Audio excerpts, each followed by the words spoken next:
Mambo 5 ya kuzingatia kabla ya kuanza biashara. 1. Fanya utafiti wa soko, market research.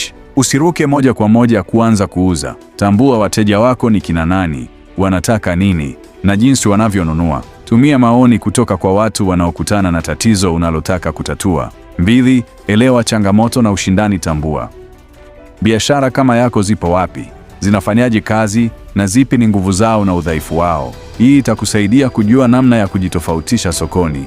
3. Andaa mpango wa biashara, business plan. Mpango wa biashara utakusaidia kupanga matumizi, bei, malengo na mkakati wa masoko. Bila mpango unaweza kutumia pesa hovyo au kukata tamaa mapema. 4.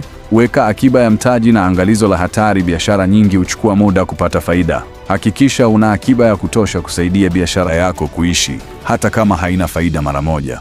5. Jitathmini.